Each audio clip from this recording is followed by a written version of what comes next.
Good evening, ladies and gentlemen, and thank you for joining us tonight on episode 29, season 5 of The Standoff with Brad and Richie here on New Zealand Sport Radio.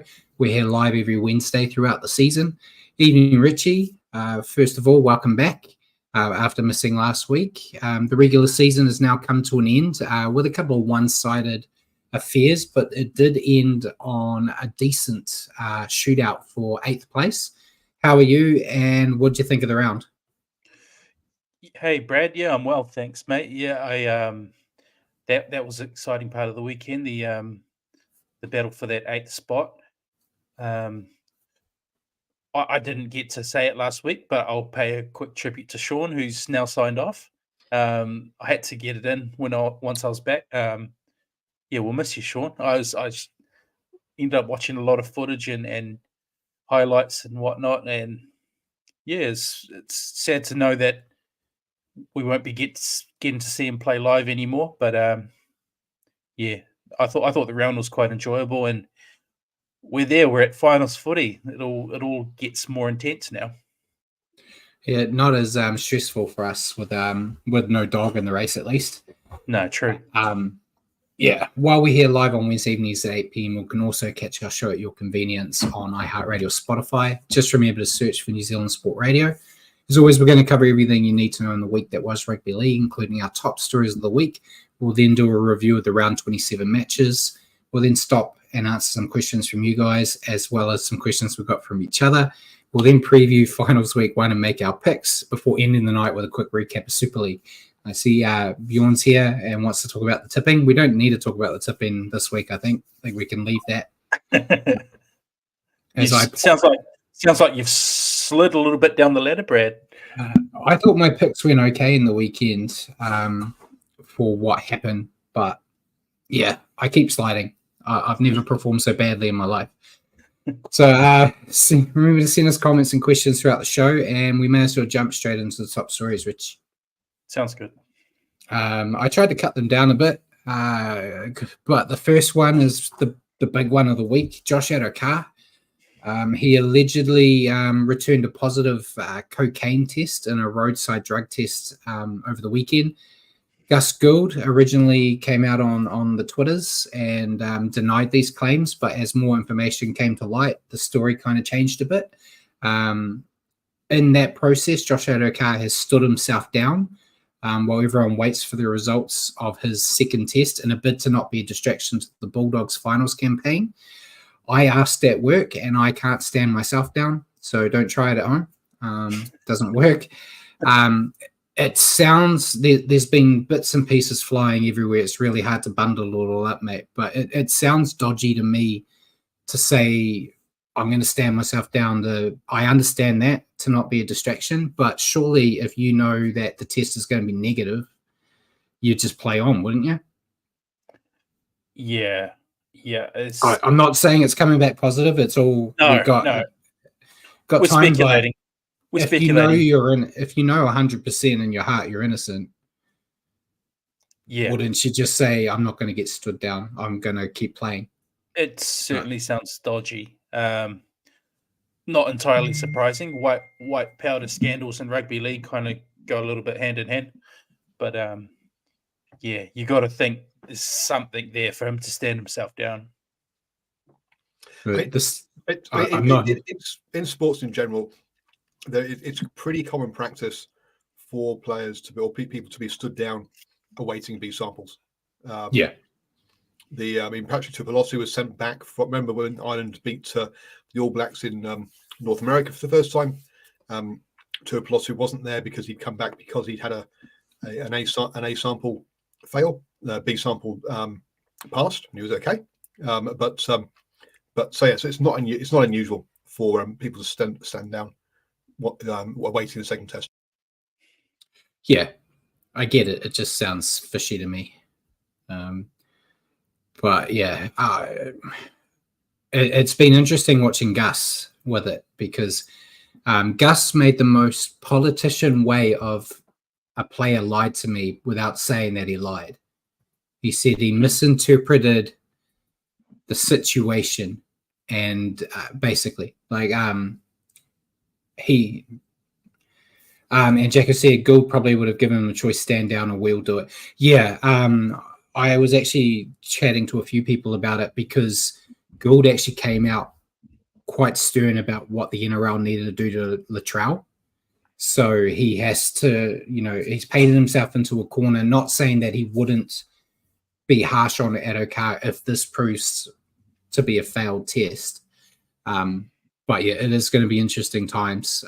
They've said it can take a couple of weeks before you get that result back. It'll give us something to talk about, leading up to that grand final. But yeah, we'll move on because I don't really know what else to say about it. But yeah, and Bjorn said if he did it, it's a stupid thing to do with all the talk about Latrell recently. It's so stupid again if he did take it. Yeah, I'm hoping it's going to come back as foul. You don't really want these players doing this again. Well, if it does fail, at least you did it with people who weren't stupid enough to take a photo. Again, we talked about it last week, Paul, about James Maloney's defense about his drink drive fail.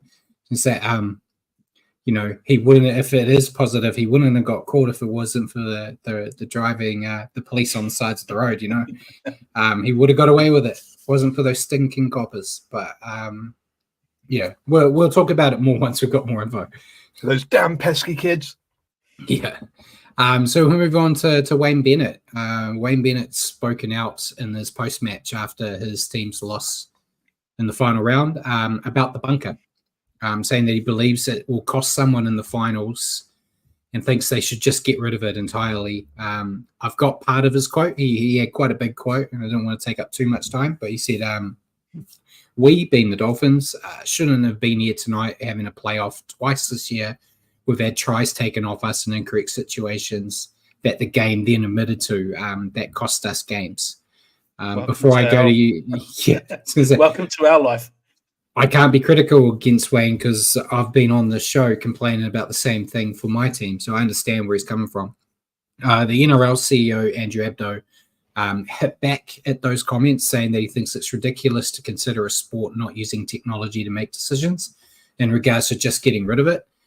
I agree that getting rid of it's probably too far because it can be useful. It's just, unfortunately, how many times have we talked about it where they're just getting decisions wrong, where that should be the one piece of officiating that should hardly ever get a call wrong. Yeah. I'd love it if they just dialed it back to grounding of a ball, foot and touch, that kind of stuff leading up to a try.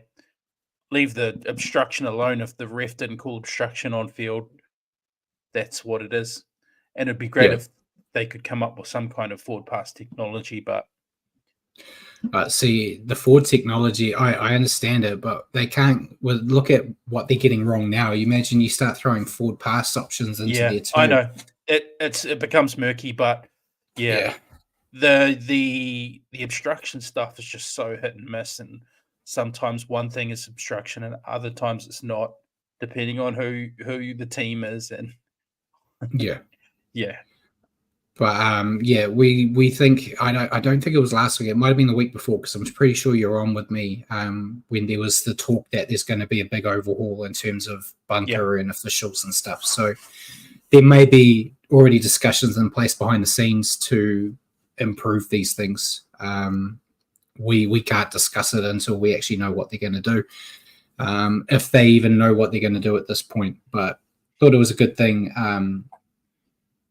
to talk about. And Bjorn's made a good point. I think I listened to the same potty he listened to. He said, listening to coaches and recent players, they in the bunker have totally different interpretations of what a blocker instruction is.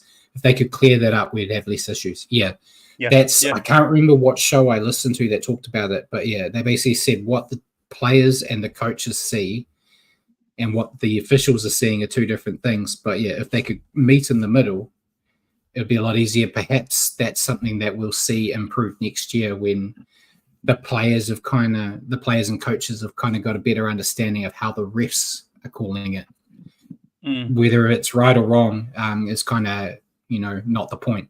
It's we can argue till we're blue in the face about an official making the wrong call, but they're the ones making the calls. So it's cliche, but you got to play to the whistle. Each ref has their own tendencies to do things different. You just got to be smart enough to adjust on the fly to what they're calling until AI takes over and they do everything. Yes, sorry, Paul. We'll move on now. There's multiple teams, I think we talked about a few weeks ago, it seems to be firming up, that are interested in signing Bunty Afoa. In order for him to pick up another team, he needs an earlier release from the Warriors. He's not really being used by the Warriors, so I wouldn't see that being an issue if they found another club. I think it was like 2 or 3 weeks ago I said the Eels were firming up as a favourite. They have confirmed that they're letting Regan Campbell-Gillard go to join another club. The other club hasn't been confirmed yet. There were rumours about Dragons, so there is a prop spot kind of sitting there waiting for someone to fill. I think it'd be great for Bunty. I'm a big fan of him. He hasn't been used for the Warriors for whatever reason. But yeah, I think he's still got some juice in the tank to play first grade in the NRL. So I'd like to see him go somewhere. Yeah, me too. It's just not the cards haven't fallen his way this year. Yeah. And we've got a lot of young troops coming through who I think Webby will look to utilise more and more. So it could be a situation that makes sense for both player and Both club. parties. Yeah. Yeah, and then we'll go into a few more of rumours and whatnot. The first one's not actually a rumour. Brad Parker has announced his retirement from the NRL.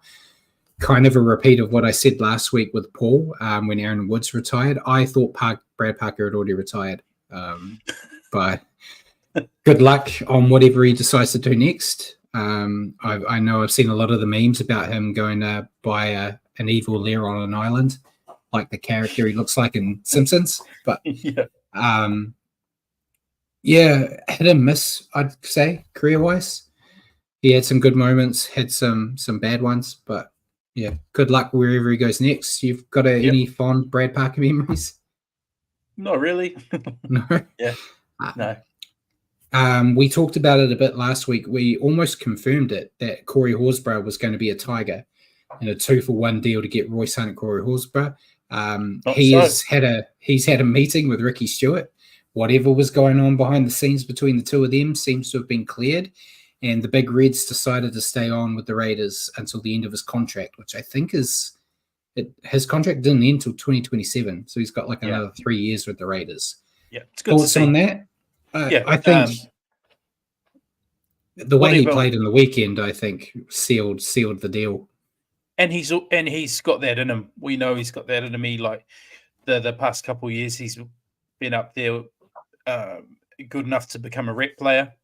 For whatever reason, I don't know. There has to have been something behind the scenes that led to him falling out of favour. But it's nice to see he's on the comeback and played really well on the weekend. And I think he suits the Raiders. So, hopefully that whatever happened there keeps being mended and he's able to hash it out there and kick on.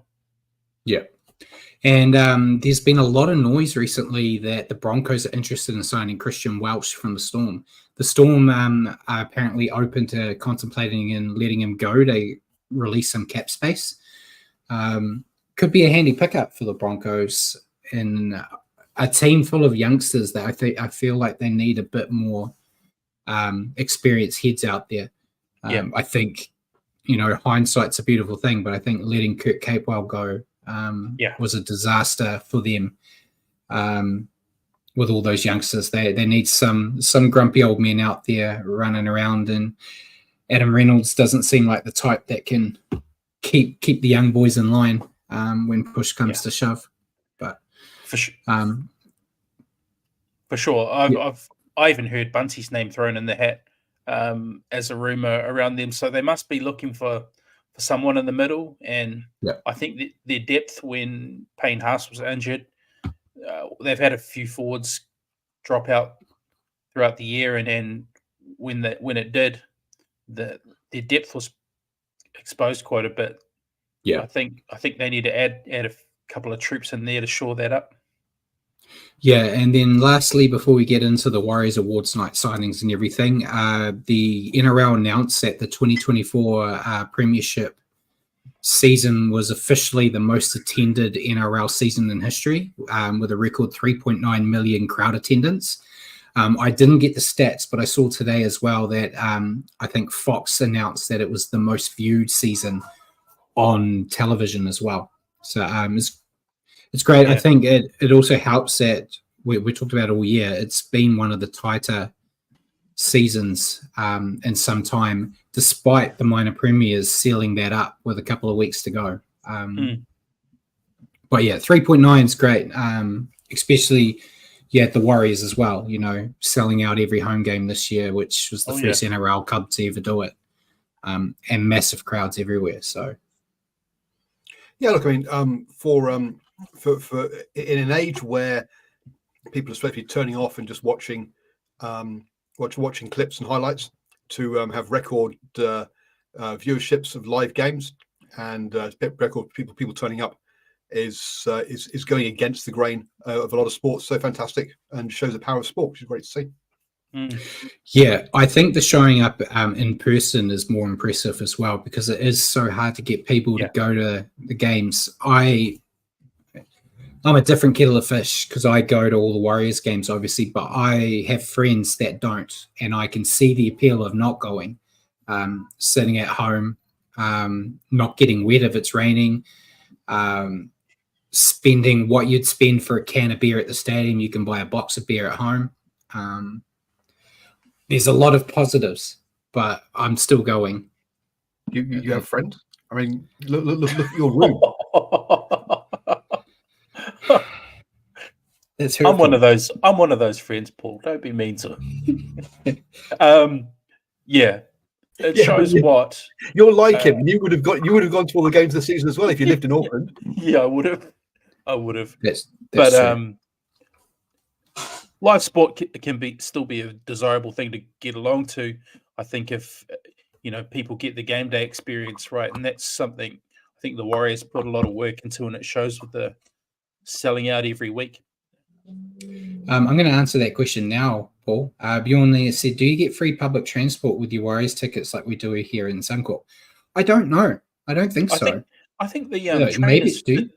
I think the train's with your free. Game day ticket. Yeah, I'm pretty sure. But I drive because I don't do public transport. Too many people, and I live close enough to the stadium where driving's not an issue.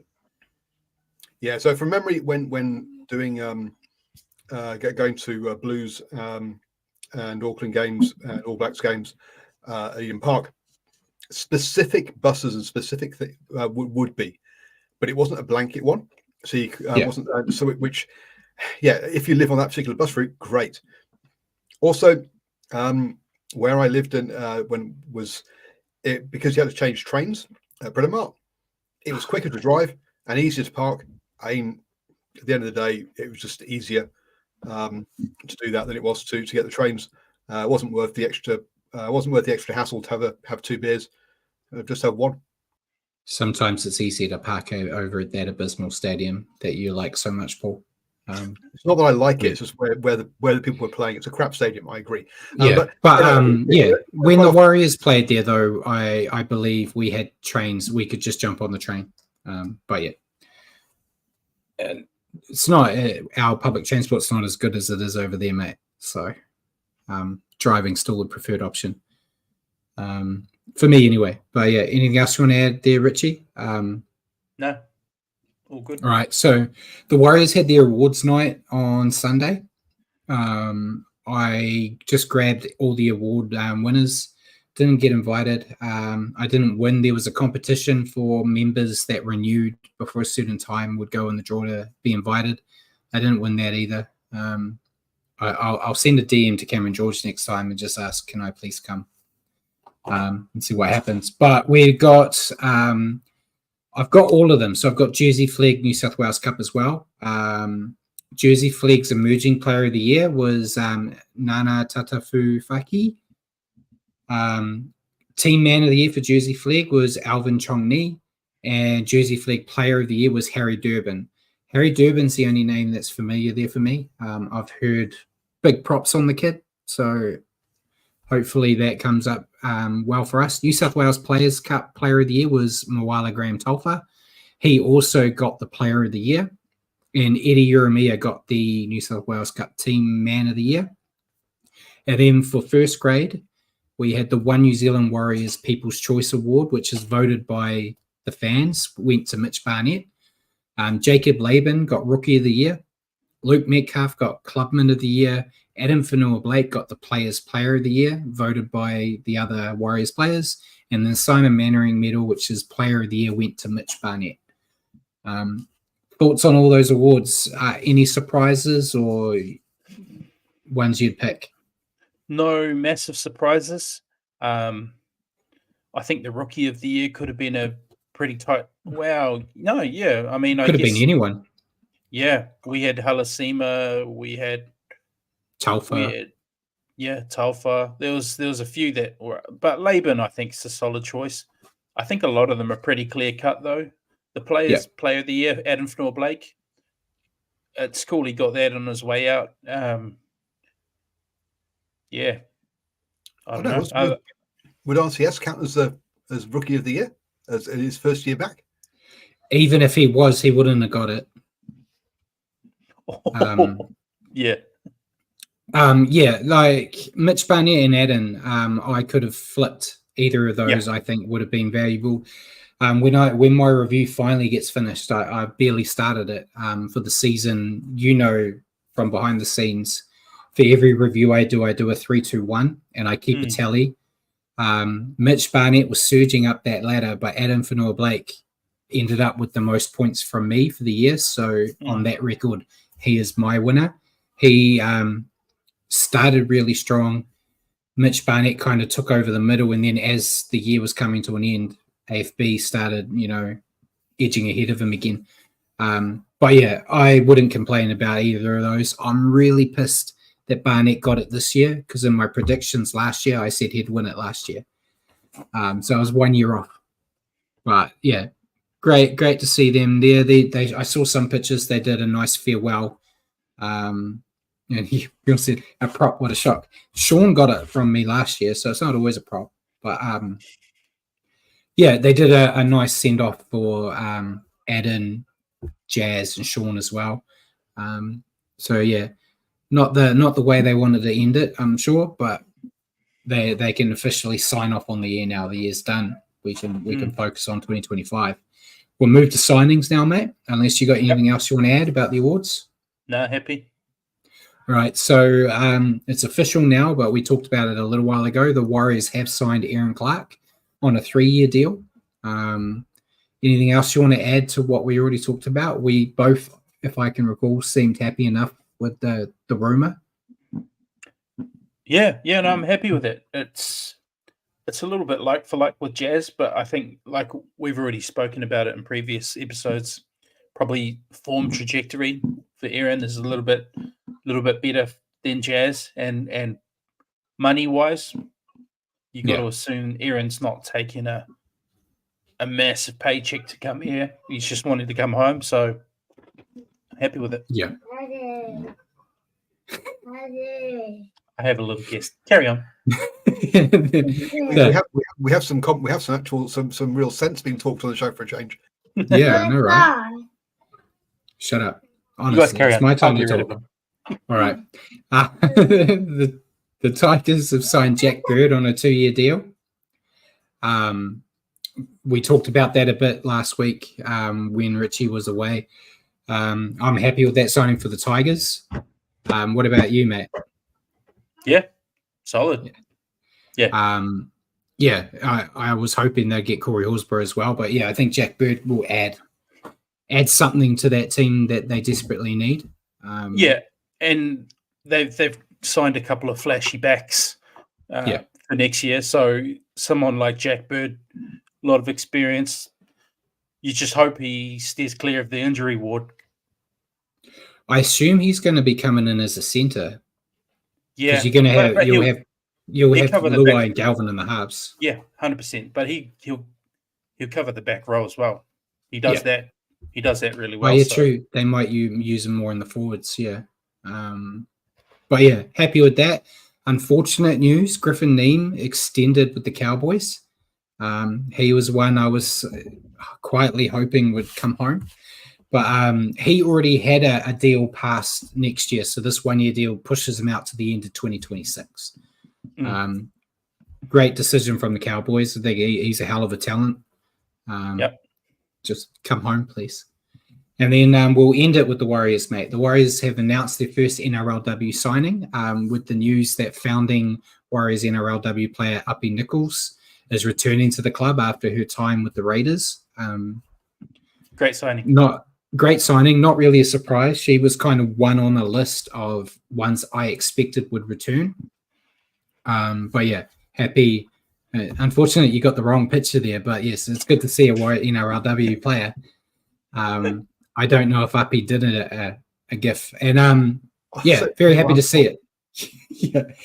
Bjorn, before we move on, I forgot to add it to the news. Montoya, there has been a lot of noise that the Tigers are interested in Marcelo Montoya, and the Warriors apparently are open to letting him go if someone picks him up. It sounds very similar to the current situation where he had time left, but they said if you can find someone now, you're welcome to go because we're not going to extend you past your current deal. I think he'd be great for the Tigers. I'm a big fan of Montoya, but if you have to pick a player in your back five to drop, so an RTS can move out of centres where he's floundering and be a winger, it's going to be Montoya, not Dallin. So, is it? If it was me, it would be. I would be keeping Dallin. And my question to you is kind of about the backs later on, so we won't go too far into it there. But yeah, he'd be a great addition to the Tigers if that happens. I would be happy seeing them stay with the Warriors as well, though. So, yeah, I'm the same. I'm a massive fan of Marcelo. I think he's done a solid job with us. Plays with a lot of heart, which he does, and a lot of toughness. And those yards out of trouble are really good with Marcelo. You always know what you're going to get. An error or two in his game, but the effort's always there, and I'm a big fan. I'll be upset to see him go if that does eventuate, but like time will tell. Time will tell, and if he does go, then it opens up other selection options for us, which might actually work in our favor. Potentially, yeah. So we'll move on to injuries. There were quite a few, but I just grabbed some big boppers. So biggest one was Dylan Brown. Of all things to happen in the Wooden Spoon Bowl, a Kiwis half going down was not what I wanted. But he had a knee injury. It looked quite bad at first. They thought it might have been a ruptured ACL. But thankfully, he's been cleared of that and he doesn't need surgery. There's no word on a return date. The Eels are working out a rehab plan for him, but he is going to be out of the internationals coming up. Very unfortunate. What were your thoughts on Dylan Brown going down, and who's going to be in the halves for the Kiwis now? Initial thoughts are just relieved it's not something worse like a ruptured ACL. Those are very hard to come back from. You can come back from it, but some people don't come back quite the same. And Dylan Brown, the key to his game is his running game. So for the Kiwis, I'm happy. It's obviously he won't be there this year, but it's nothing too serious.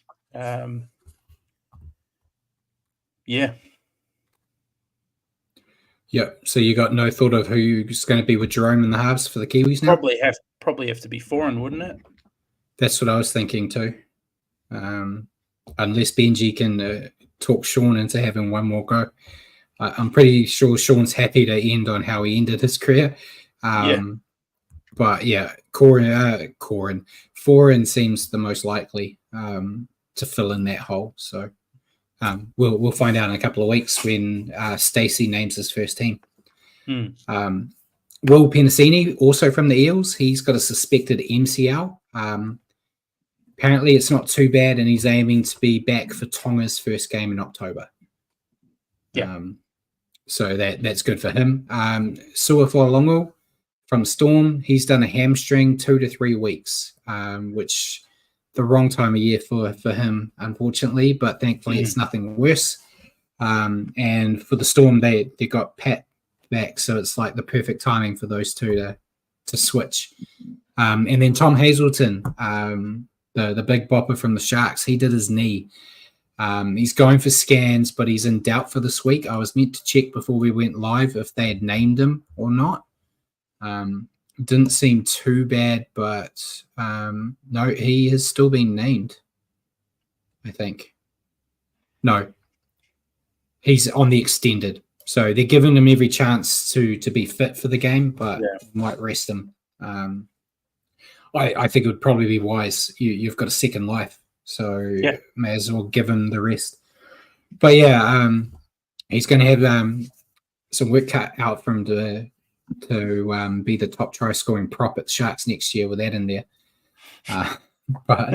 And Jacko said they'll miss Big Hazel. He's a real impact player. Yeah, he's been fantastic this year. So they will miss him a bit. We'll go to Naughty Boys. Only 2, mate. Api Coruscant again.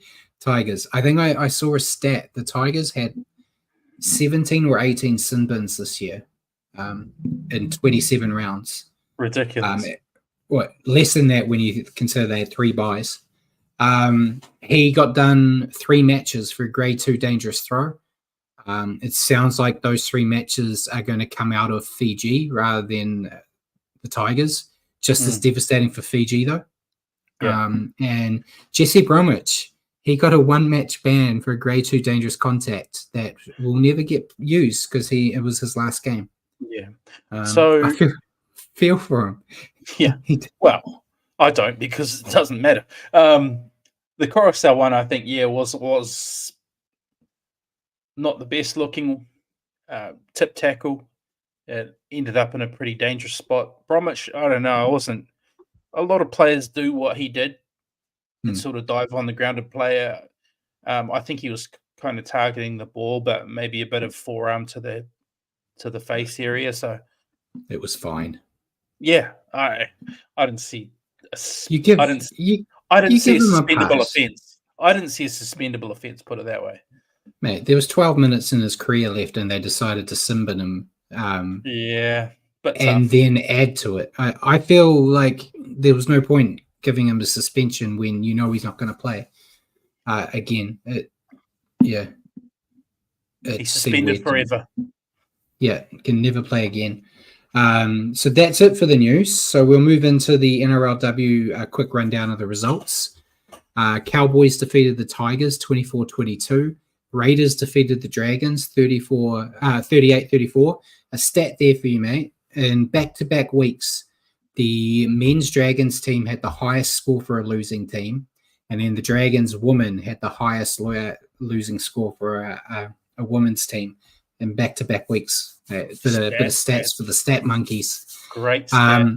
Roosters defeated the Sharks 40-0 without Millie. Millie's currently suspended. Good on you, girl. Eels defeated the Titans 24-14. And then the Broncos defeated the Knights 32-24. So not really too many surprises there. And we may as well jump straight into the round now, mate. Yep. And everyone watching at home, you'll actually get to hear correct pronunciations now that Richie's back. And me and Paul aren't butchering everyone's names. Don't build me up, mate. I'm probably going to butcher things too. So we'll go with the first game, the Broncos losing to the Storm 50-12. Yeah, fantastic result here. 9 tries to 2 for the Storm. Will Warbrick had 3. Jerome Yep. Hughes had 3. He had 3 as well. 3 as Ali well. Couture, Harry Grant, Xavier Coates. And for the Broncos, Josh Rogers and Jesse Arthurs. Yeah, strong outing from the Storm here as they continue to firm as the favourites to go all the way. Hard to pick out much that they did wrong here. The errors were a little high, but it didn't stop them from scoring.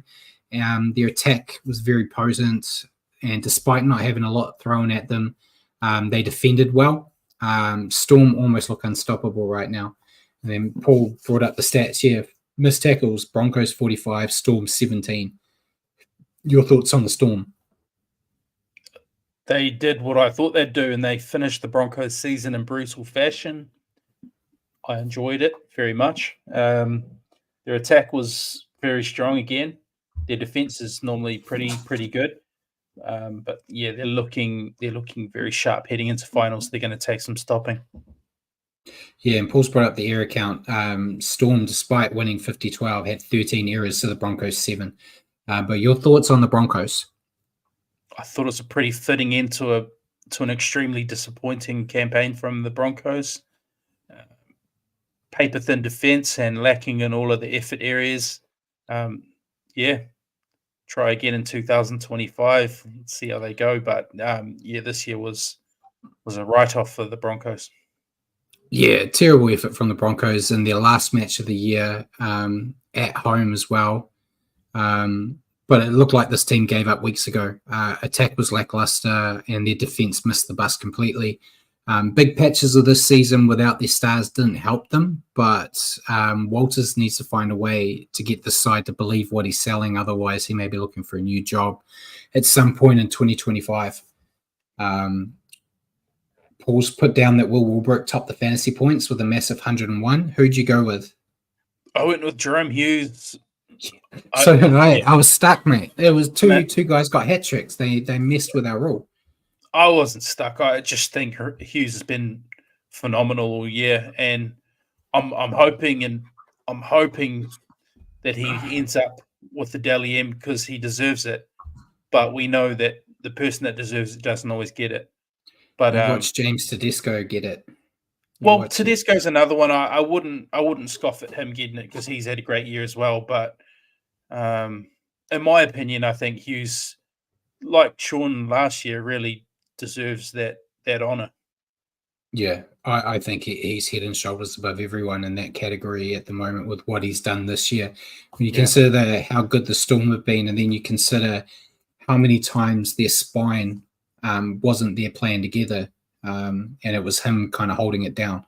So yeah, I went with him as well. I thought he was fantastic in this game and fantastic all year. So we'll move on to my game that I was looking forward to, around the Wooden Spoon Bowl. Really hoping for a Tigers upset here. Probably where my tips went wrong.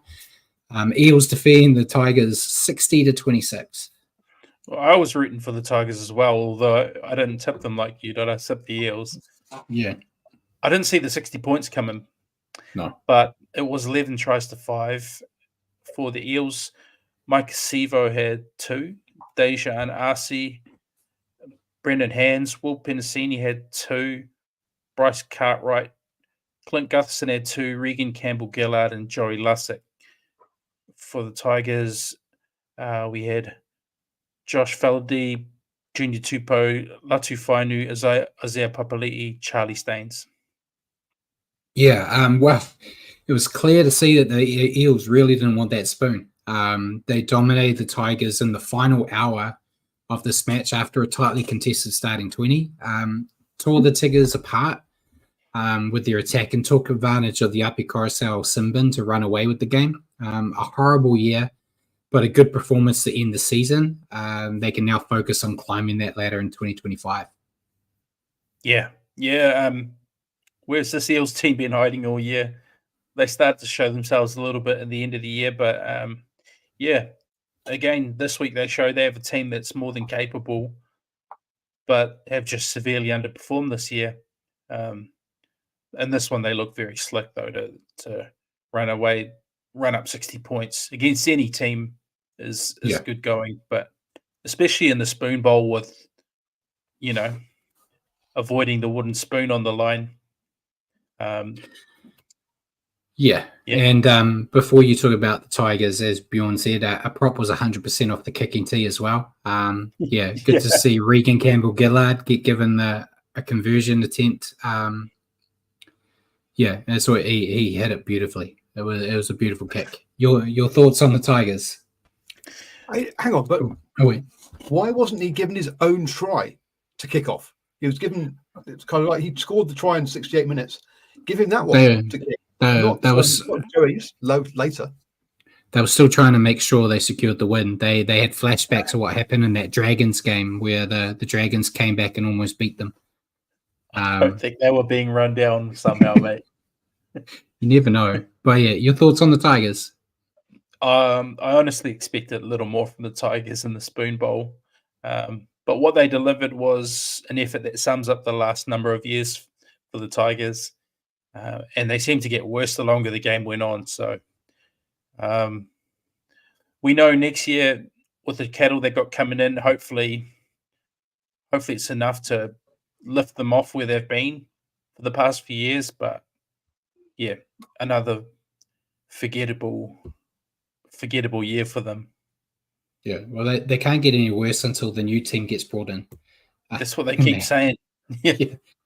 But yeah, poor old Tigers. They did look ready to compete in this match, but as you said, the longer the match went on, the further behind they fell.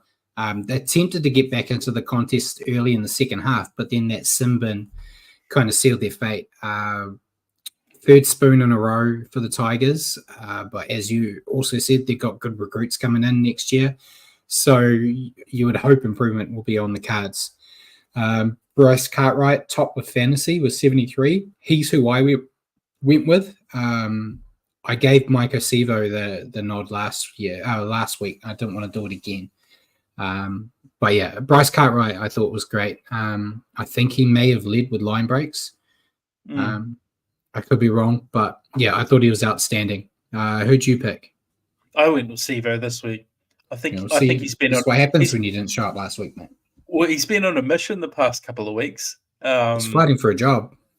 When he's in that mood, there's not, he's fantastic to watch. But again, with him, it's maybe defensively and consistency. But when he's in this kind of mood, he's been in the past couple of weeks. He's a weapon. Yeah. Just to correct the stats, Sevo had 3 line breaks. He topped it off with Bryce only had 1 line break. Sevo and Bryce do look very similar, so I got confused. Apologies.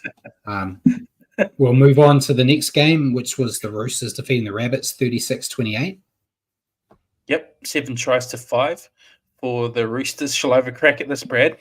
Go for it. Mark Nawanga-Nitawase. This is probably as good as it's going to get, guys. That just rolled off the tongue. I can't wait till Blocker has to say it. Mark Nawanga-Nitawase. You missed the T. That was the only. I did have a few practice runs, but yeah, I'm going to have to keep practicing it. It doesn't exactly roll off the tongue that easily. So he got one with his first touch. To make life easier for you in future, his nickname or his name in rugby union was Marky Mark. It's much easier to say. Yeah, I was just calling him Mark through the game. Yeah. But we should try and get it right, eh, Brad? I'll get there one day. One day. And Mr. Ponga, we call him Junior Ponga. He had 3. Yeah. Satili Tupanua, James Tedesco had 2. For the Rabbitohs, Jai Gray had 2. Cody Walker, Tyrone Munro, Tommy Burgess in this last ever Rabbitohs game. He got a conversion as well. He got to convert his own try. His one wasn't quite as good looking as Campbell-Gillard's. It was his was a real prop conversion. It was a real prop conversion. But yeah, a lot tighter of a match than I expected. With the Roosters definitely missing some direction with a few big outs that we talked at length about last week, Richie. When you weren't here with all those injuries they got. But they just kept piling pressure on the Rabbits and were rewarded. A solid debut from Marky Mark, as Paul said, scoring off his first touch and looks to be a solid addition to the roster. I think you could probably expect him to find a way into that first grade side sooner rather than later in 2025. They did switch off in that final 10 minutes, which gave the Rabbits a chance, but a well-deserved win for the Roosters. But I do think all those injured players have taken them out of the premiership conversation. Yeah, I thought it was an awesome start for the Roosters with debutant. See, even in my notes I wrote with debutant Mark. I didn't put the surname, but Nwanganitawase. With debutant Mark Nwanganitawase leaping high for a try on debut. I thought the attack looked pretty good considering the firepower missing. The defense late in the game might be a bit of a concern. I don't think they'll get away with that level in the finals. So just something for the Roosters to think about during the week against the Panthers this coming week. But yeah, good way to end the campaign anyway, picking up a win against the old rival. Yeah. And your thoughts on the Rabbits? Another loss to finish a forgettable year for the Bunnies. They did show some fight and were able to score a couple of late tries to make the scoreboard more respectable. But yeah, much like we spoke about with the Broncos, on to next year. Yep. Another disappointing 2024 team ending their season with a loss. They were competitive at least, but they were bullied by the Roosters at the beginning of the second half, but showed fight in that final 10 to make a match out of it. As Paul said, it was 36-10 at that point. And then they came back with 3 tries to kind of make it not look as bad. They just lack strike power and discipline, and a lot for them to work on in the off season. They've got that rookie coach coming in, Wade Bennett. So it'd be interesting to see what he can pull out of them.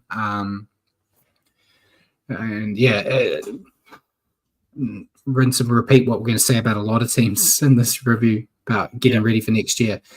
Damien Cook topped the fantasy with 71 points, and James Tedesco topped for the Roosters with 69. I went with James Tedesco. I broke my hat trick rule, but I thought he just looked solid out there. He went to another level for their Roosters. Was some of those guys that they really lean on being out injured, and they're going to need him to do a lot more in the next coming weeks. But who'd you pick? I stuck with the hat-trick rule and went Junior Ponga. I had him on my multi to score more than one try. So nice. Yeah, it wasn't nice because I had Suoliti as another anytime try scorer, and he scored one and it got rubbed out. So that hurt. Yeah. My multi died very early on. I had an NFL multi that would have got me $500, and I missed out by one game. Oh, but we'll talk about that later. Next game on Saturday, the Raiders are holding off the Dragons 26-24. Yep, 5 tries to 4 for holding the off? Raiders. No, coming back against. Wasn't holding off. Yeah, coming back, Brad. Sorry, I used the wrong phrase. They scored with the last play. They did. Yeah. So 5 tries for the Raiders. Danny Levy, Xavier Savage, Albert Hopewade, Hudson Young, and Corey Horsburgh. The big red with the winning play. Big red with the superstar play. Yeah. And for the Dargans, Tom Eisenhuth, Jacob Little, Jaden Sewer, and Lythcan King Tonga. Yeah, pretty solid outing, I thought, from the Raiders as they clung on to a very slim chance of playing finals. Very unlikely, but they needed a win here to keep themselves in the conversation. Were under the pump in the first half, but showed plenty of fight to get the win. A poor night at the kicking tee made things a bit tougher. But despite not getting into the finals, I think the Raiders have built themselves a good platform to begin 2025. Yeah, I thought it was a really good fight back from the Raiders to pull it out of the fire. With a game winner to Big Red. Unfortunately, the Raiders' points differential was not in good enough shape for them to sneak in, but good end to the year for them in any case, finishing in winning form. Yeah. Your thoughts on the Dragons? The Dragons, they had their fate in their own hands the last 2 or 3 games, but much to Brad's pleasure, they stumbled at the final hurdles. They had a big start to the game, but they just lacked the ruthlessness to put the game to bed when they had the chance, and that's them. Season done. Yeah. And Simon commented, said he was very disappointed in the Dolphins and Knights not getting a draw. Yeah, there was a lot of Raiders fans riding that improbable draw. It would have been amazing if it happened. That was my preference too, Simon. Yeah. I mean, the Dragons, finished with a 3-game losing streak, which up until then, you say it was in their hands. They were in the finals, but it just collapsed. And I had been getting mocked, not only on this show months ago, but in real life, that the Dragons, the Warriors aren't going to play finals, and you said Dragons would be the spoon, and Dragons are playing finals. Dragons didn't. They crumbled and choked like I expected. It was another must-win game for them, and they just let it slip. So lucky, so lucky. Not lucky. I just saw them for the cats that they are. Plenty of cracks have appeared in the side in the past month. A bit of mental frailty. Flanagan got some good performances out of this roster, but they need to learn to play for 80 minutes if they want to be a finals contender next season. Throwing stones in the glass house, because that's the exact same thing I would say about my own team. But consistency is key. And at the moment, when push comes to shove, Flanagan's got a team that isn't going to, go to war for him when the line's drawn. So he needs to find players in there that are going to just give it 100%, because at the moment he doesn't have that. I went with Hudson Young as my fantasy leader. He was the top for the Raiders with 67. Jacob Little was the overall with 86. But I went with Hudson Young. I'm pretty sure I went with him last week as well. I just big fan of him. Think he is a real big component to this forward pack for the Raiders, having a bit of toughness and a bit of bite. Yeah, he's one of those heart and soul players for the Raiders. I went with him as well. He's just, he had a cracking game, and when he's playing like that, he just stands out. Yeah. And he's been doing it for a lot of the year, so, And speaking of crumbling under pressure, we'll go to the next game, which was the Cowboys defeating the Bulldogs 44-6. Yep, 7 tries to 1 here for the Cowboys. Kyle Felt signs off regular season footy with a double.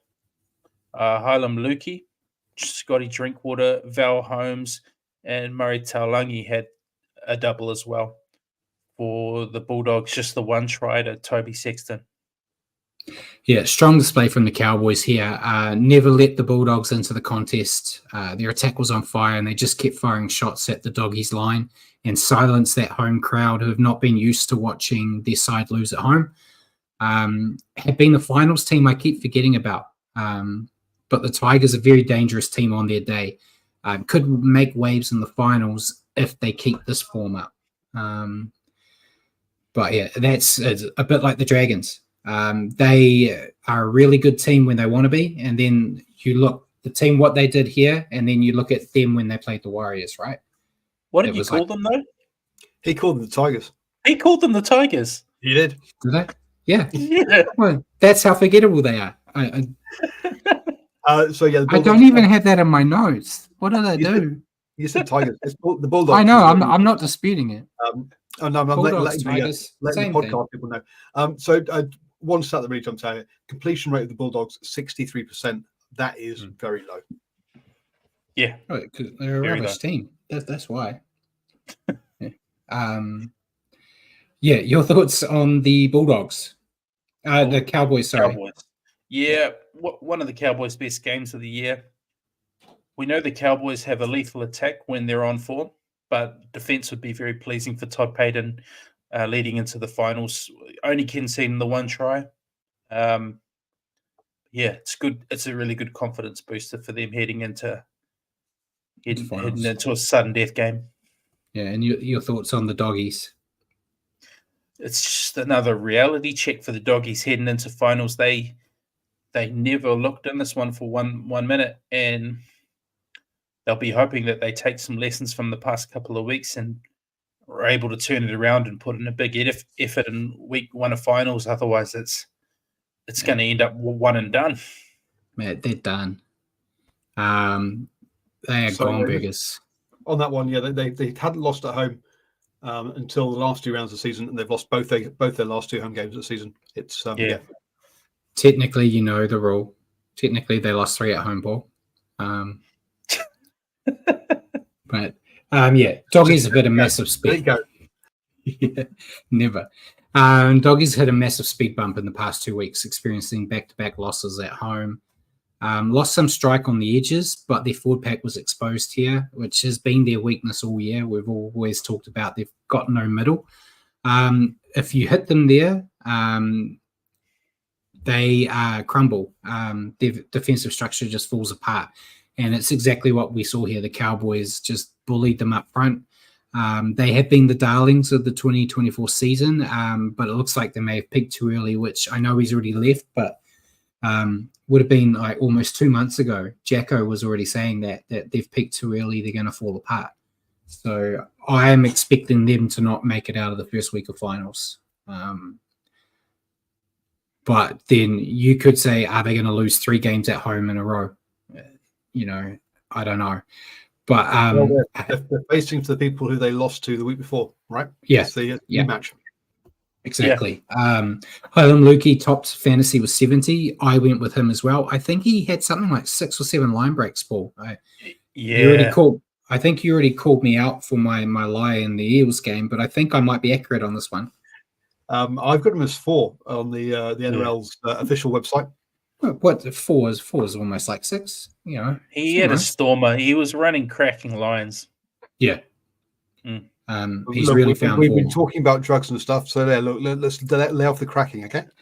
Yeah. No lines either. Yeah. Who'd you pick?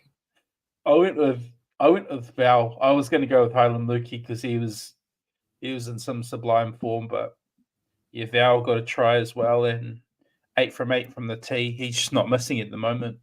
Yeah, I can't remember. I was meant to write it down. They talked about his current conversion streak. It's something crazy.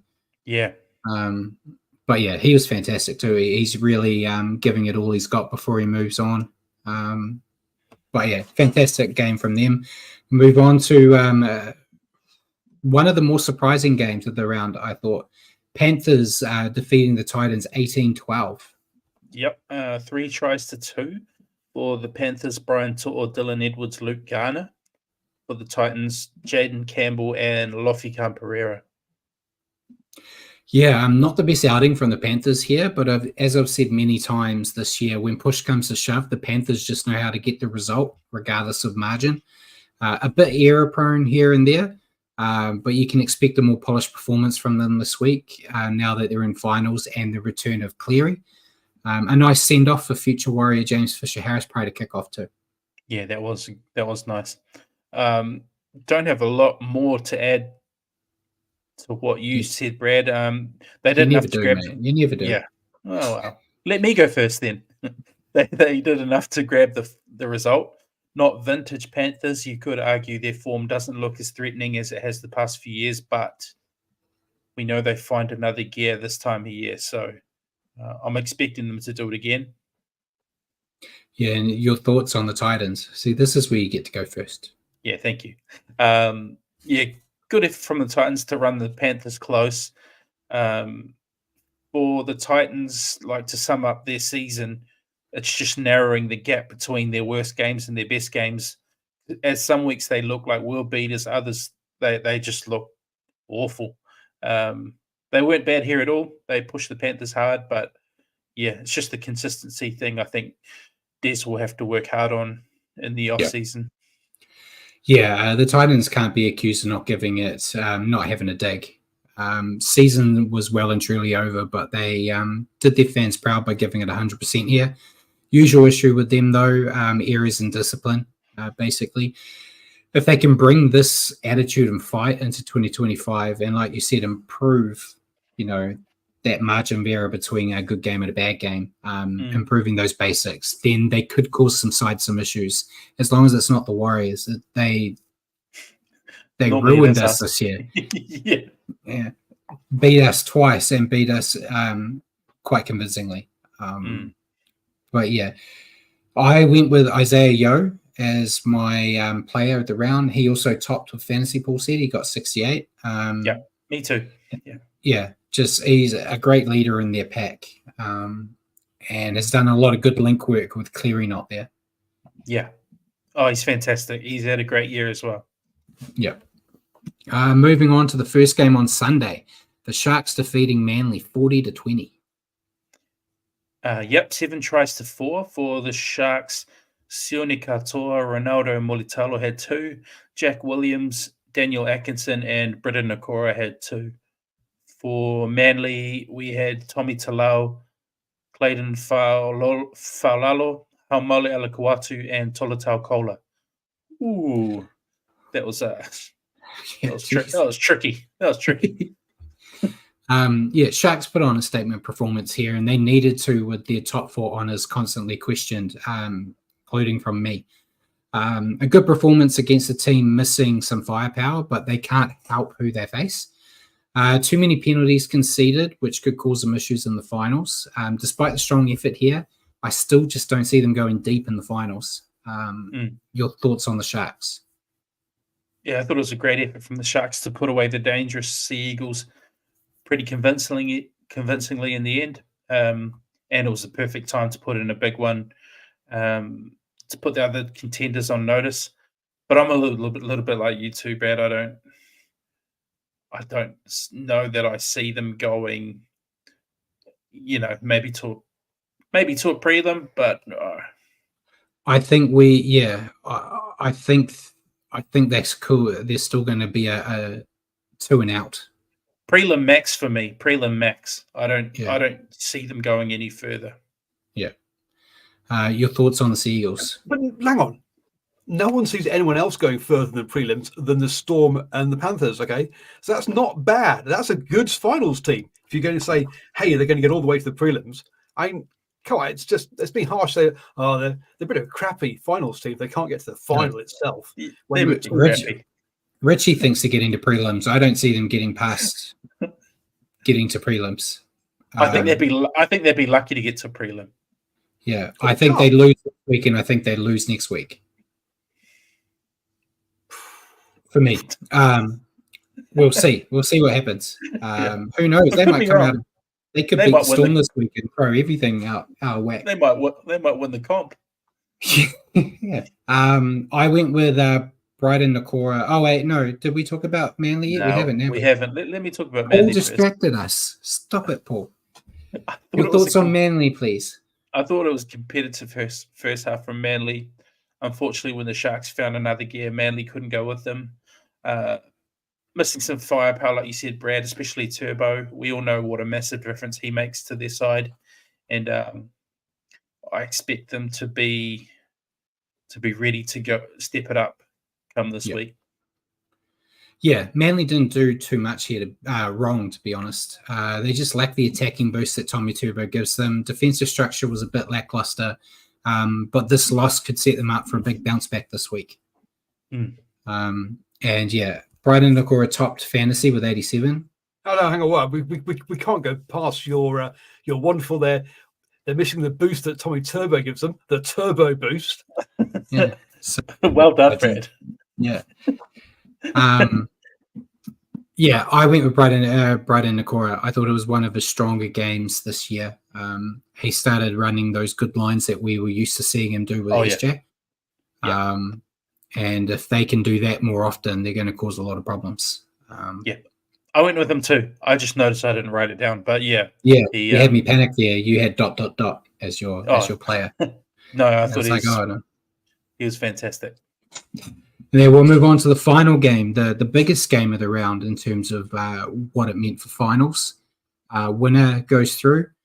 The Knights held on and beat the Dolphins 14-6. I used held on properly here because the Dolphins didn't score till the final 10 minutes. So,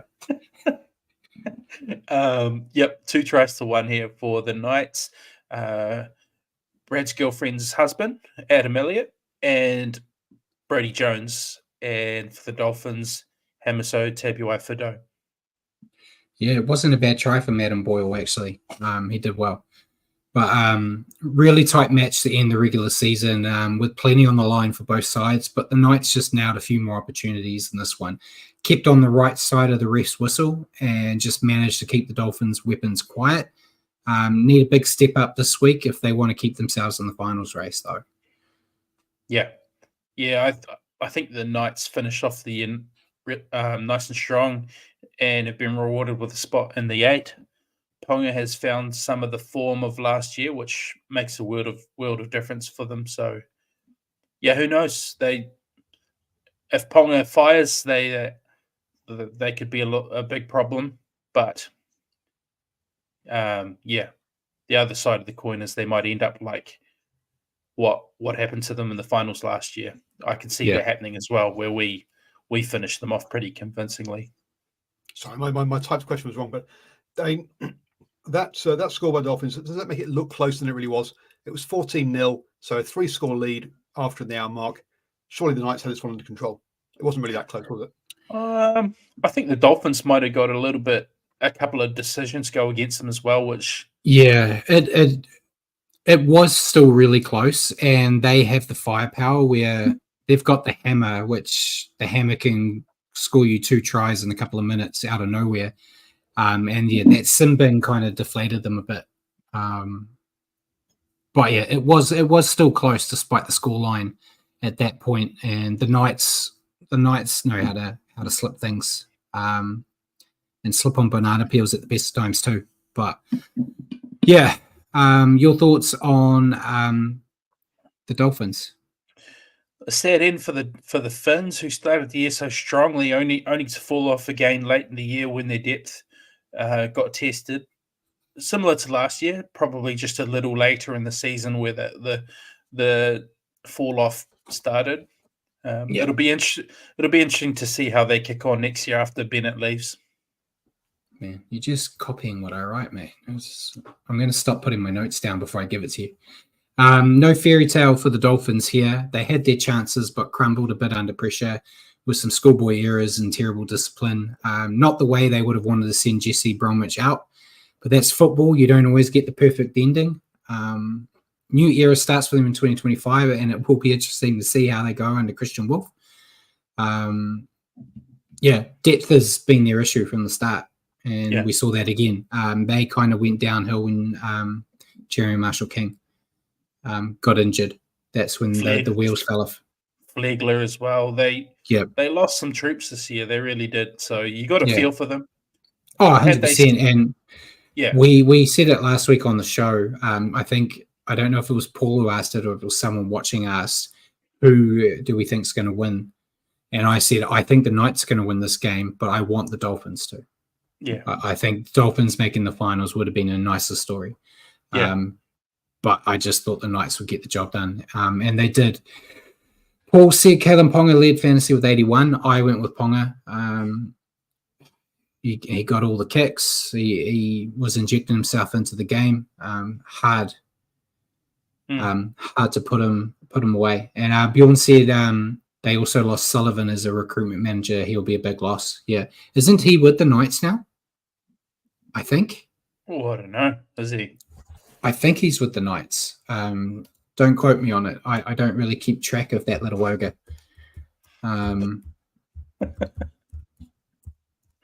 But your player to stand out. Yeah, Ponga. I touched on him in my breakdown of the Knights as well. He's found form. He has joined the Knights. I'm just Googling it. There you go. Yep. See, you knew that off the top of my dome. Ponga. Yeah. Ponga was great. So that was the last official round of the regular season. We'll go to the tips. Put the tips up. The tips are still going in finals. So if you haven't put your tips in for finals, remember to do so. But yeah, Rocking Horse Road still at the top with 148. MB Sports Fans on 146, second place. Simon is on 141 and third. Richie, you're still in the top four, baby. 139 points. Bjorn, you've got 138, only 1 point behind Richie and in sixth. ACT Hellcats fallen down to seventh on 136, and I have fallen all the way down to eighth on 136 as well. That two points the week before really did me in. But yeah, I only hit 50% this week, so I shouldn't have gone with the Tigers, mate. I thought that was the masterstroke in my plan. It could have Worst been, performance. Yeah, Worst performance in my career. I might officially retire at the end of the season and just let you do the dips, mate. This is what happens when we open it up to everyone. Yeah, we see how bad. Well, even if it was just you, me, and Simon, I would still be coming last. Yeah, true. Doesn't matter. And then I put the ladder in anyway. It doesn't really matter anymore, but it's how it ended before we go into finals. This is the final positions. I'll let you have the honors, the top 8, mate. And Bjorn called me the Tiger. I love the Tigers, so that's fine. Yeah. Melbourne first, Penrith second, Roosters third, Sharks fourth, Cowboys fifth, Doggies sixth, Manly seventh, Newcastle eighth. We draw the line there. We Yep. Yeah. So you don't need to worry. And no one else can make the 8, Matt? You think that's where we draw it? No, that's it.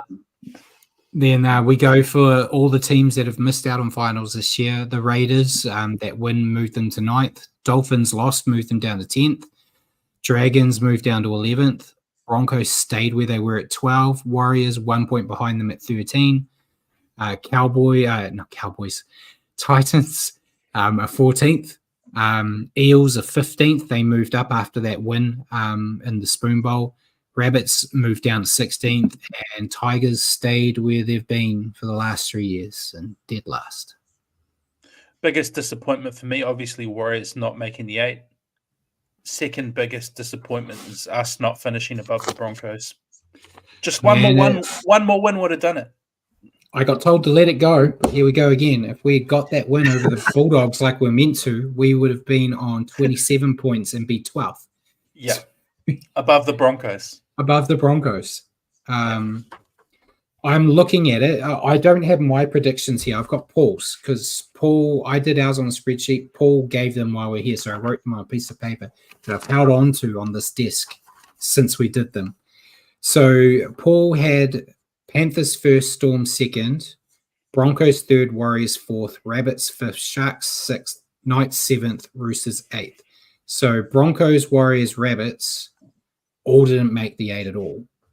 I had Broncos first. I'm not throwing shade because I think I got even more. I think I might have had the Raiders in my 8 as well. So I probably got 4 or 5 in my 8 that didn't even make it. But I know my top 4 was last year's top 4. I didn't change it. So I got 2 of those definitely wrong. Yeah, I was going to say, I don't think I was. I don't think I was that much worse than anyone else. One point I want to make about the table, which we can't see on here, what was the difference between the top 8 and the bottom 9? Defense at the end of the day. I was going to say points. Well, points is part of it, yes, but but again, the old age of defense wins leagues comes into play here because the 8 teams who led in the least points are the top 8. They're not the top 8 teams as far as scores goes. I mean, Dolphins, Dragons, Broncos, Warriors, Eels all scored more points than the Knights and the Bulldogs, and even the Shark. The Knights. Just the Knights, and the Bulldogs were beaten by Dolphins, Broncos, and on points. So look, it wasn't points scored. It was defense at the end of the day. I think the Eels got 561 points for them. That would have put them up in 6th place, but they also led in 716. That was the problem. Whereas, so defense wins here, folks. The top 8 teams that are the top 8 teams that with the fewest points conceded. I'm just looking at our predictions and it's going to be a rough show when we go over that, guys. It really will. So, don't you see rip mine up? No, I said I wrote yours up. Sorry. Yeah, I thought I was ripping it up as well. No. But, move on. Yeah. Question time. Yep, I think we may as well go into questions. You had a couple, didn't you? I think from I do, but I'll throw mine in first for you boys. The Tigers have finished bottom for the last 3 seasons. Should there be promotion and relegation? Should there be should there be opportunity for other teams to come through, or are we happy to reward abject failure with being allowed to stay here and still keep and still take all the cash? No, because the last team that had 3 spoons in the row are the Knights, and look where they are now. Admittedly, they're not the best team. You get promoted back up again. That's fine. Following season. Yeah. The problem with promotion relegation that I have, very biased here as a Counties Manukau supporter, is that when you have it in these types of competitions, you get raped and pillaged of your stars. So, say the Tigers have Jerome Luai and all that coming in. If they had promotion relegation and they went down, you're not going to have Jerome Luai. The NRL aren't going to want Jerome Luai playing in like New South Wales Cup or whatever competition it is. And yeah, there's just 2, I think Bjorn said as well. The league's not big enough. There's not enough money in it, and there's just not enough depth. You'd see it. The team, like we're seeing in Super League at the moment, the team that gets promoted is getting flogged every week. With London, the London Broncos, we celebrated the fact that they've had 2 wins this year, and the NRL doesn't want that. You don't want a team out there. Teams in there right now that are meant to be good are getting 60 points put on them. You put a 2nd division team up there. What are the Panthers or the Storm going to do to them? It's what the salary cap's meant to be for. It's meant to be making it more even. Brad's on the fence there with that one, Richie. What's your opinion? I hate promotion relegation. I don't want promotion relegation. I like these teams that are going to routinely finish below the Warriors. Yeah. Look, we're going to rugby talk again. Counties, they lost Masanga, they lost Stephen Donald, they lost Sibivatu. You've made your point. All of those, all those guys would have been great Counties players. Bloody Waikato, eh? Yeah. ruined my team. Alice, if Adokar was to have a party and invited this podcast, who is most likely to accept the invitation? Richie. Probably me. Yeah. We talked about it on the show, and I got embarrassed by my girlfriend. I don't like going outside. So if he invited me to a party, I would probably not come. But if the girlfriend, if she's still watching, if she messages and says, no, she's messaged not that long ago saying she stopped watching. Okay, cool. We can talk about Millie now. Yeah, Millie watch. If she offered to take me, be my driver to take me, I'd go. But yeah, I'm not really a party animal anymore. There you go. So yes, Richie, because Brad would be frog march there, and I wouldn't know who the hell he was when he invited me. So I was like, who are you? Out of the 9 teams who missed out on the 8 this year, who do you think will make it top 8 next year? The Warriors. Stupid question. Anyone else? The Warriors. Yeah, if we take Warriors off the table, I would say it would have to be Broncos, right? I expect the Broncos bounce back next year. Yeah. Yeah. Whether or not it happens, but that's what I'd expect. I'd say it'd either be Broncos or Rabbits. And Simon said Raiders and Dolphins. Dolphins I'm more on the fence on because I think their depth's still not where it is. Raiders were right in the fight already, so you can argue that too. They a few things go right, they would have been there this year. Dragons don't get better. Dragons are gone. Wooden spoon, mate. No.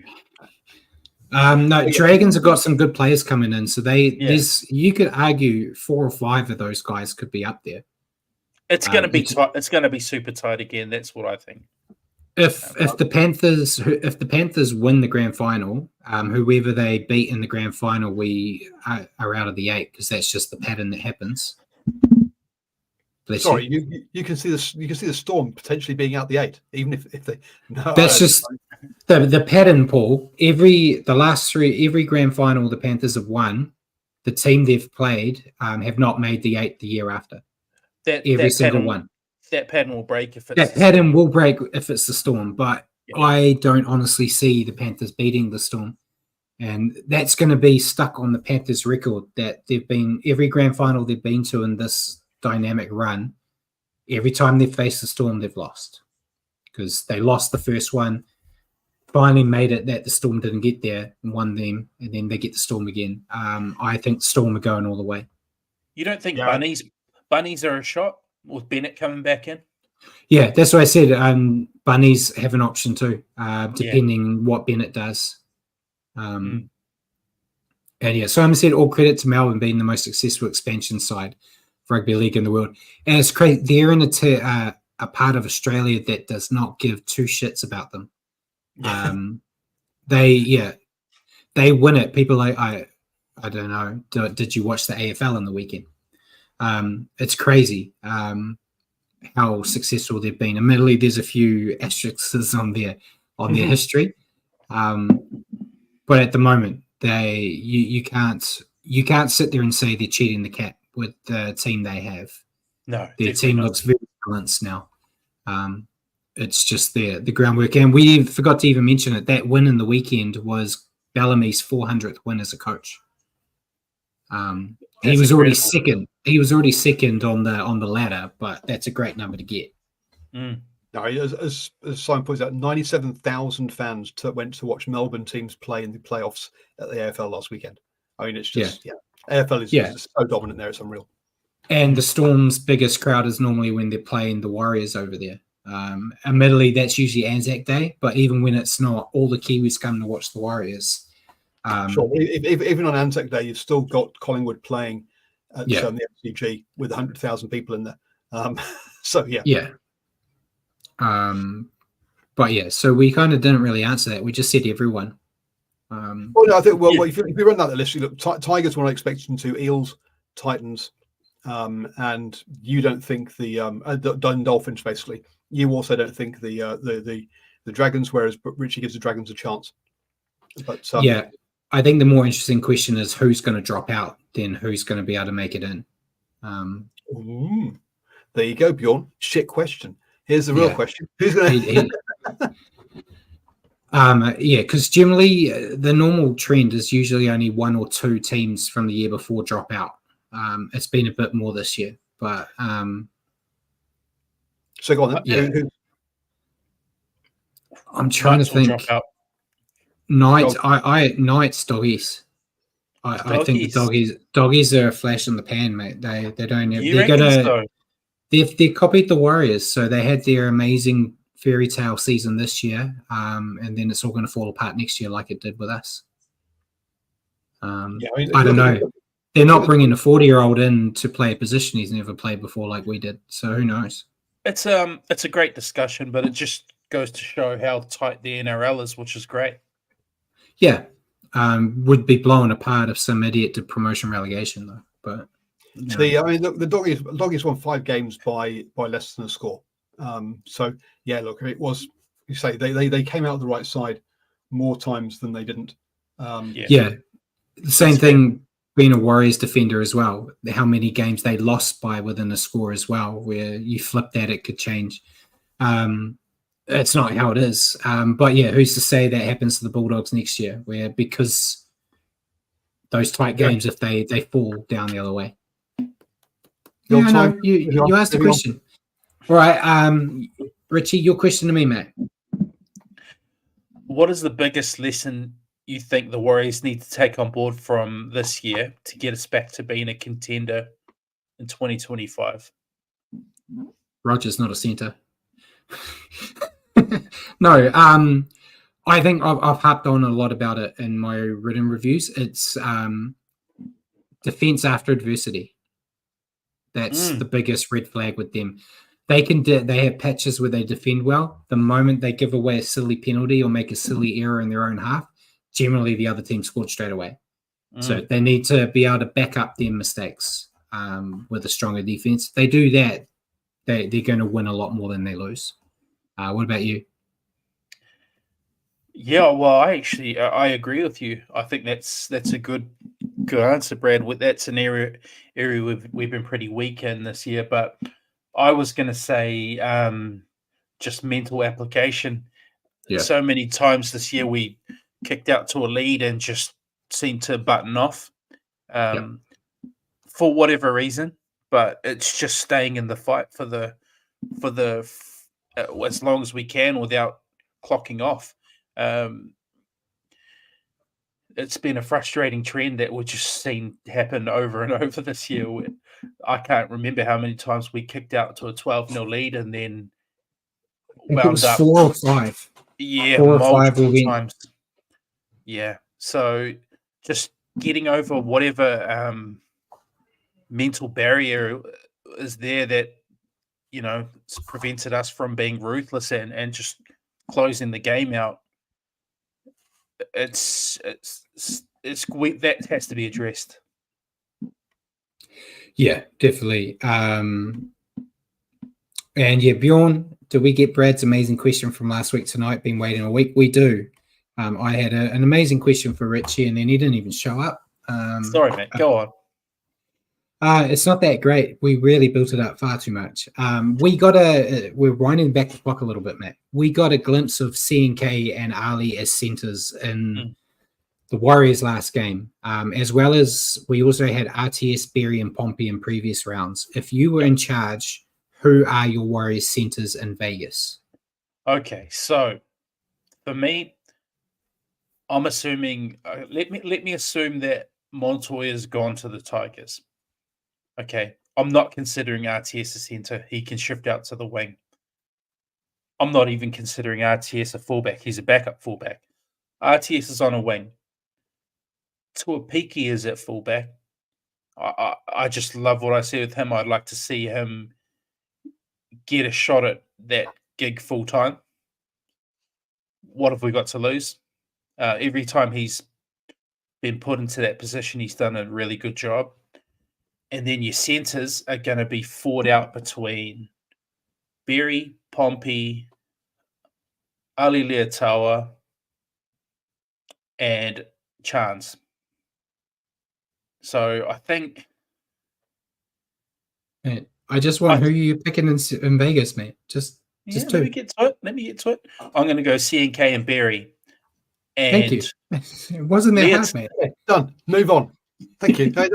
It take half an hour to give 2 names, for crying out loud. You guys got somewhere to be, or it's late, mate. Brad's got friends. Remember, Brad's got friends. No, yeah, that's fair. I'm going with C&K and Ali as mine. Yeah. I've got Roger on my wing even before the Montoya rumors happened. He was my out. I've also got Tuapiki at fullback, and Dallin on the other wing. But yeah, I think Ali has got the upside of the attack. He's a good defender too. C&K just showed everyone, myself included, who was saying RTS just needs time to learn to be a center. He just shoved that in our face and went, no, you can just do it straight away if you're good enough. Well, I'm a big fan of Ali Leotawa, and I think he's next cab off the rank. And if he gets opportunity and takes it, then you just run with him. Yeah, he does have a lot of upside. All right, so now we'll move on to the finals. I brought 2 pictures to the party today. That's just a rundown of how the finals are going to go overall. So winners, Storm and Panthers, whoever wins gets a week off. Losers go on to the next round, as we know, and then they all battle it out. So, and Bjorn said, I thought you would pick your bestie, Pompey, also a good backup kicker. Yeah, well, he's not watching, so I can be mean to him again. I'm only nice to him in person, like a true coward. But yeah, so that's the rundown. We'll look at this picture when it updates better and better. But now we'll go into who we're picking for the week one of the finals. Starting on Friday night, we've got Panthers Roosters. It's Panthers for me. This would have been really interesting if the Roosters didn't lose all their big names a few weeks ago. But yeah, Panthers, they switch gears in finals, so I'm expecting them to enjoy that week off. Yeah, me too. Panthers, Bluebet Stadium, finals time, tough to beat. Yeah. And second game on Saturday, we got Storm Sharks. Rinse and repeat what I just said. I think Storm are gonna, do it easy, enjoy that week off. I don't know about do it easy, but I think they definitely Do it easy, mate. Yeah, they probably will. 60 something, 66 or something like that. Not that easily. Maybe even go to 70 or 80, mate. It depends. No, I'm expecting a 13 plus at least. Wow, confidence. Yep. Next game we got Cowboys Sharks. Cowboys, I think, are going to do it as well at home. Yep. Yeah, I think they're going to send the Knights packing. Who have we got? Who have we got? Yeah, it's not Cowboys Sharks. It's Cowboys Knights. Cowboys Knights. Did I do it again? You're a bit off tonight, Brad. Yeah, I know. I'm sorry. Even if the Cowboys were playing the Sharks, I'm still picking the Cowboys, Paul. Cowboys to beat the Knights. I think Knights go out first week. Hope so. And then the last game, yeah, geez, there was a bit of venom in that. Bulldogs, Seagulls. I'm going Seagulls. Yeah. I think Seagulls are kicking the doggies out in the first round. The Bulldogs should win. I don't see them losing 3 games at home in a row. But like Paul said, Manly's already beaten them there. They got Tommy Turbo back. I'll go the other way then, because this is a flip of a coin game for me, and I probably would have gone Manly if you didn't. But yeah, I need to try to climb that. I need to climb that ladder. I need to make some risks, mate. Yeah, I'll go Dogs. Yeah, one game's not make a difference, Brad. Looking at the TAB, this is the closest. The Dogs are 195 and the Eagles are 187. So slight favourites for the lower ranked team in the tournament and also for the away team. So the Dogs have earned home advantage, but it hasn't been as good as the other 3 though are in our multi. Yeah. Yeah, if I was doing a multi, I'd only be doing the first 3 games myself. So, so that's it for the NRL. We might get a shorter show next week with only 4 games to talk about, but we know we've said that in the past. As Paul shakes his head, yes. So I'll quickly run down Super League. We've had a bit of a shift. Wigan have now taken sole spot at the top with 40 points. Hull KR is second on 38. Warrington sit third on 36 and Salford fourth on 30. Catalans have fallen all the way to 8th place with another loss. So Wigan defeated Hull KR 24-20, which is why we've seen that divide between the two of them. Warrington defeated St. Helens 16-2. Leeds wiped the floor with Hull FC 68-6. Lee defeated Castleford 34-12. Salford defeated Catalans 27-12, and then Uddersfield defeated London 22-16. And then, Simon said no guaranteed 4 short show. Yeah. It's never guaranteed. There'll be some big news that I'll ramble on about for half an hour. We'll talk about promotion relegation again. Next week in the Super League, we've got Wigan versus Leeds, St. Helens versus Castleford, Lee versus Hull KR, Hull FC versus Salford, Uddersfield versus Warrington, and Catalans versus London. So Catalans should get a win back on track, playing the worst team in the comp. Anything else you want to add, Richie, before we let everyone go? No, I'm happy, mate. Let's just look forward to the finals this week and hope it's a good weekend of footy. No controversy. Fingers crossed. So, ladies and gentlemen, thank you for joining us tonight on the Standoff with Brad and Richie here on New Zealand Sport Radio. For your weekly update on rugby league, tune into our show next week at 8 p.m. Here on Facebook or YouTube, or at your convenience on iHeartRadio or Spotify. Just remember to search New Zealand Sport Radio. Cheers again for joining me, Richie, and thanks for your help in the background, Paul. And good night, everyone.